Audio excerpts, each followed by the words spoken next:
Hello, hi, good morning to all. विशेष classes में बहुत बहुत स्वागत है आप सभी का। जैसा कि आप सभी जानते हैं, हमने ब्लैक क्लासेस में आपको यह डिस्कस करा चुके हैं कि the part of future tense. ठीक है, तो फ्यूचर टेंस के क्रम में हम आज आपके समक्ष उपस्थित हुए हैं फ्यूचर परफेक्ट टेंस को लेकर के। तो आइए डिस्कस करते हैं कि फ्यूचर टेंस है क्या, वाकई में इसका यूटिलाइज ग्रामर के किस सेक्शन में, ग्रामर के किस पोर्शन में यूज किया जाता है।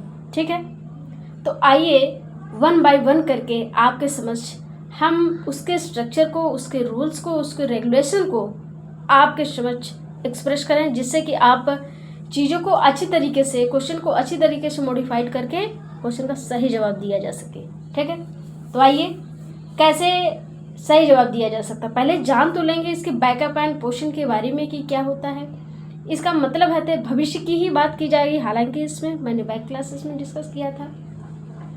इसमें क्या होता है कि सेंटेंस की जो एंडिंग पॉइंट्स होगी, सेंटेंस की लास्ट डिजिट में जो नंबर्स, जो सेंटेंस आएगा, है ना, चाहे सब्जेक्ट वर्ब ऑब्जेक्ट का ही फंडा क्यों ना रहा हो, तो उसमें क्या आएगा कि चुके होंगे, चुकी होगी, है ना, और चुका होंगे, ये सब हिंदी ट्रांसलेशन के थ्रू है। और इसका जो स्ट्रक्चर रहा है, सब्जेक्ट प्लस विल या shall have plus past participle यानी वर्ब की कौन सी फॉर्म, थर्ड फॉर्म, प्लस क्या, इसके बाद क्या आएगा, ऑब्जेक्ट प्लस बाई और प्लस टाइम का सेक्शन दिया रहेगा। ठीक है, उसमें समय दिया रहेगा। ठीक है, तो ये हमारा स्ट्रक्चर रहा है फ्यूचर परफेक्ट का। अब इसको हम एक एक एग्जाम्पल के माध्यम से आपको इसी स्ट्रक्चर को वेरीफाइड कराना चाहते हैं कि वाकई में ये सही है कि नहीं है। जैसे कि जब तक तुम आओगे, क्या, कि जब तक तुम आओगे वे खाना खा चुके होंगे, यानी एक कार्य पहले हो रहा है, एक कार्य बाद में। इसका मतलब ये है कि कोई दूसरा कार्य स्टार्ट होने से पहले पहला कार्य क्या हो जाएगा, समाप्त हो जाएगा, यानी इसमें समय दिया है। ठीक है, दे विल हैव, इसका हो जाएगा transformation, translation, they will have क्या, ईटन डिनर, क्या, ईटन डिनर द टाइम, क्या, द टाइम यू अराइव्ड, तब तक क्या आपका समय वो क्या हो जाएगा, पास्ट।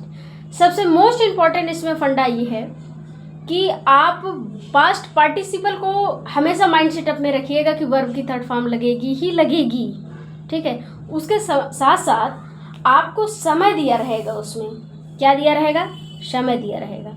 ठीक है, जैसे कि टीना विल हैव, क्या, Tina will have reached the campus, जैसे ही टीना कैंपस में रीच्ड की, पहुंची, तो विल हैव वर्कड, यानी जो कार्य था वो क्या हो चुका था, together the year.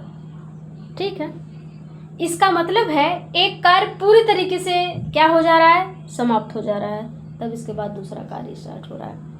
By the time of tomorrow, ठीक है, तो उसमें कह सकते हैं वन लाइन में कि जो फ्यूचर परफेक्ट टेंस है, इसमें सब्जेक्ट के साथ विल है, विल या शैल है, प्लस पास्ट पार्टिसिपल यानी वर्ब की थर्ड फॉर्म, प्लस क्या लगेगा, object, plus by plus time दिया रहेगा, जैसे 2 दिन से, 4 दिन से, तो बाई लगा करके tomorrow, yesterday, Sunday, 10 days, 2 hour, ऐसा ये हमारा स्ट्रक्चर है। ऐसे हम लगाएंगे, बाई दिया रहेगा, उसमें बाई के साथ साथ आप टाइम को क्या करेंगे, बताएंगे, किसके द्वारा, बाई का मतलब होता है से, के द्वारा। ठीक है, तो कोई कार्य किसी के द्वारा संपन्न किया जा रहा है, यानी कोई पर्सन है, तो वो कौन से, अगर पर्सन है तो सिंगुलर में है, प्लूरल में है, वो आपको सेंटेंस के अकॉर्डिंग अरेंज करना पड़ेगा। स्ट्रक्चर यही फॉलो होगा। अगर उसमें निगेटिव दिया गया रहेगा तो विल शैल के बाद नॉट हैव भी नहीं, नॉट हैव लग जाएगा। क्वेश्चन वर्ड दिया गया है अगर, तो क्वेश्चन वर्ड अगर फर्स्ट टाइप का है तो सबसे पहले हेल्पिंग वर्ब, इसके बाद सब्जेक्ट, फिर इसके बाद सारी प्रक्रिया।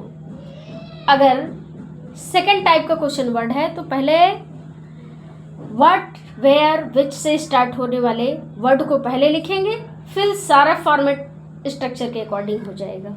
ठीक है, तो डिस्कस करने में हमने कोई कमी नहीं छोड़ी।